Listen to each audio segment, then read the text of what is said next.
bienvenue au domaine des Hauts-Allés. Je suis vigneron depuis 1992 et cette année-là, j'ai repris l'exploitation familiale. Donc nous allons aujourd'hui découvrir les vignes sur 2 terroirs différents pour expliquer le travail de la vigne. Voici une jeune vigne située sur un excellent terroir. Donc, vous voyez ce raisin, en mûrissant, il va se développer une flore microbienne que l'on nomme levure. C'est une petite poussière blanche que l'on retrouve en surface du raisin et c'est elle, lorsque l'on va presser le raisin, qui va assurer le départ en fermentation alcoolique. Ces levures naturelles sont spécifiques au terroir et participent lors de la fermentation à l'expression authentique de mes vins.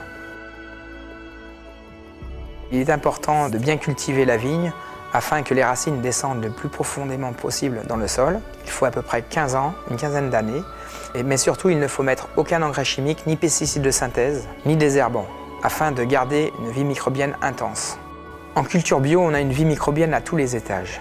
Les labours sont effectués au domaine d'une façon superficielle et sont peu fréquents. Tout ceci pour préserver notamment l'activité des vers de terre et des autres champignons. Vous voyez qu'en la manipulant, cette terre est grumeleuse et ne tombe pas en poussière. C'est une bonne terre. On a des odeurs de sous-bois, de champignons. Très agréable.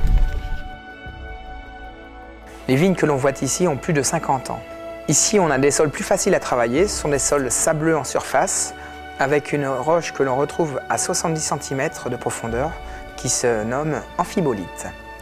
C'est une roche qui procure au vin plus de caractère, plus de puissance et qui apporte une plus grande complexité au vin lors de l'assemblage final. Ce sont des vieilles vignes qui ont peu de racines, mais par contre qui sont très profondément ancrées dans le sol.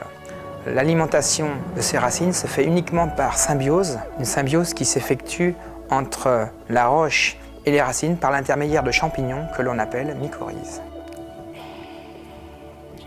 Seule la culture biologique permet de respecter le terroir, la vie microbienne des sols et toute la symbiose entre champignons, sol et vigne. Le muscadet est issu du melon de Bourgogne. Ce cépage est exclusivement cultivé dans la région nantaise. L'intérêt d'avoir une culture respectueuse du cépage melon de Bourgogne, c'est en fait d'obtenir au bout du compte un goût inimitable et authentique.